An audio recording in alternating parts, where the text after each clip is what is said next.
Yo, so I thought about making this video. You're not your thoughts, and I want to do a series kind of where you're not your emotions and etc. etc. And I want to walk you through my process of realizing these things and how and the implications of actually taking them on. So there's my little boy Jediah, and he's gonna be following along for the ride. The first thing to think about, or the first misconception, is that we are our thoughts. And we don't knowingly take this on often. We often just behave or act like it, but we don't really consciously take it on as something that we understand. For example, when I say you are not your thoughts, it could sound weird, out of place, like, what is this guy talking about? Why do I care? But you should care because of the reason that the more you are attached to your thoughts, the more reactive you are to your life, and the more limited you are um, to your mind. You become a slave to your mind when you believe your thoughts are real, for example, or that you are your thoughts. So, believing that you are your thoughts is it's like thinking that your thoughts are real and that they hold a lot of weight in your life. And so, with each thought that arises, you respond to it in a way that is a lot more influenced by it. You just respond in a more reactive way. So people who have, for example, anxiety or who have depression are often the ones that are letting themselves be driven by their thoughts. And you could see it when people shift constantly depending on situations. Our analyses of what's going on and our judgment of what is happening is constantly dictating your state of being. And that is not a place where you want to be, because you don't want to be a victim of circumstance. You want to be a creator of circumstance. So one of the things that the mind does is it judges. And I've discussed this in the past, a few days ago. But to judge means to put yourself in a box. And when you judge, you close yourself off from possibility. But judgment is something that the mind does. It is constantly trying to figure out whether something is right or wrong. So the next thing that the mind does is it paints a picture of reality. So when you're trying to make sense of things, you're also basically trying to make sense of reality. And when you do that, you're really just trying to make connections between what is known and what has been seen. And in doing so, you can have this issue of you just constantly reliving your past or reliving experiences. So you will only go by what you know. And the mind will constantly keep pushing you to stay in your comfort zone. So if you believe that you are your thoughts, you will forever think that it is not worth it to take risks outside of what is known. Okay, so then when it comes down to the more simplistic, when it comes down to what it would look like once you stop thinking you are your thoughts, well, you're gonna be living a life that is not dictated by circumstance. You're gonna be living a life where you create your definitions. You're gonna be living a life where you're not as reactive to situations. So the realization that it took for me to get here was really, it came from meditation, and it really stemmed from the book The Power of Now by Eckhart Tolle. And after reading this book, I realized, or during reading this book, while I was reading this book, I realized that nothing else is real. The only thing that is real is your being, is presence. And that means that your thoughts aren't real, your emotions aren't real, your actions aren't real, your past isn't real. The only thing that you can really know that's real is the now. And there's so much power in that, because when you can draw your awareness away from the mind and into the now, it's an ability that we all have, which allows us to compress our complete being into this one thing known as the now, and this amplifies it to a space of infinity almost, because when you have your complete awareness in the now, you have completed, I want to say it's almost like enlightenment, where you can achieve great things and you become a vehicle for your higher self to come in.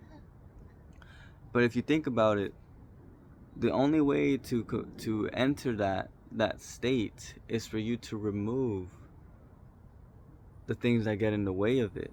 You can't be present when you're thinking.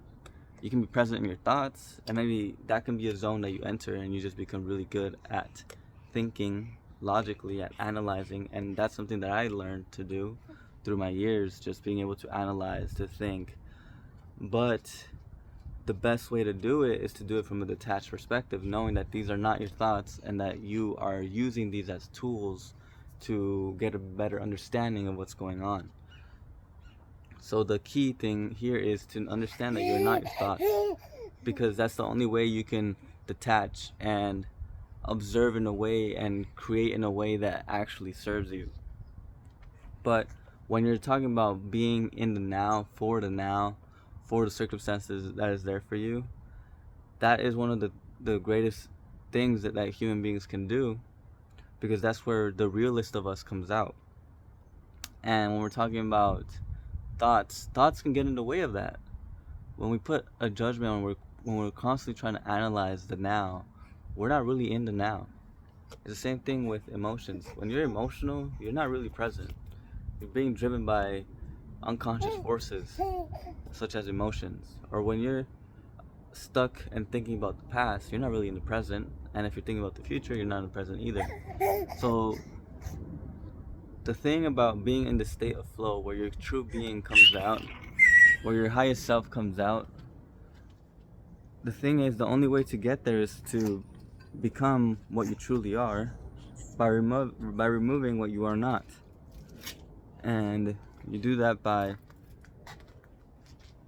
not focusing on your thoughts, but not focusing on your emotions. And some people can enter these states unknowingly, unconsciously, but what I want is for these states to become permanent, for them to become something that you can do on a regular basis and understand what you're doing while you're doing it. And that's the point of being lucid, to understand what you're doing and how you got there and why you're doing it. So when I'm talking about you not being your thoughts, I want you to really sit down and observe yourself when you're thinking. Observe your thoughts. And a great exercise to do this is for you to, whenever your thoughts come out and you find yourself getting in this trance of just constantly overanalyzing or overthinking, or even being caught up in your emotions, sometimes or most of the times your emotions are triggered by your thoughts. So when you find yourself being disturbed, follow the source, which will be the thought that triggered the emotion, and then there will be some other thoughts that came before that thought that triggered that line of thinking.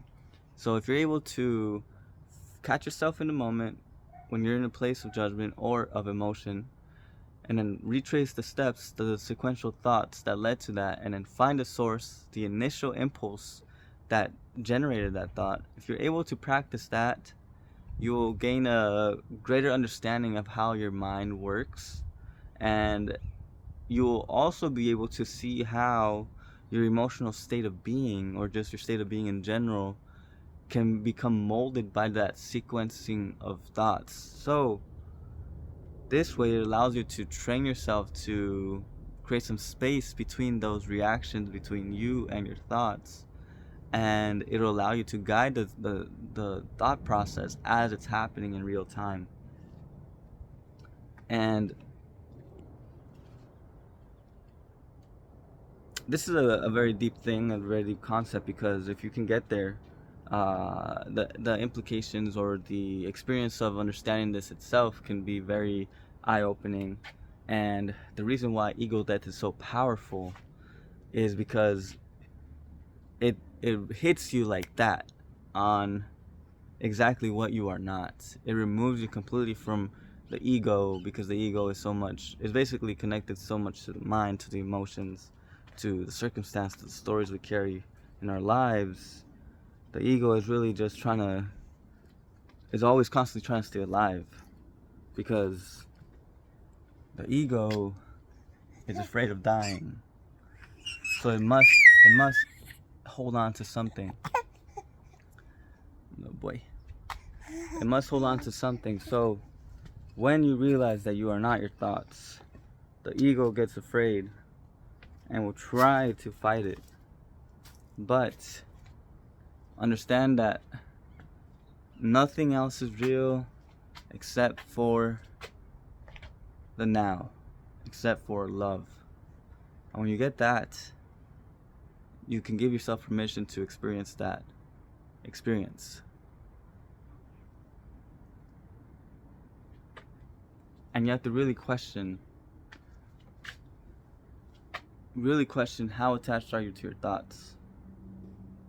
And the process will be a big one, but it will start to strip away a lot of your identity, because we often think that we are our thoughts, and so we are also the labels that we put on us, the definitions that we put on ourselves. So I'm not just a human being, or I'm not just a father, or I'm not just a brother, but I am more than that. So yeah, that's the beginning. I'll go into maybe you're not your emotions tomorrow, but that's it for now. Thank you for tuning in. Peace.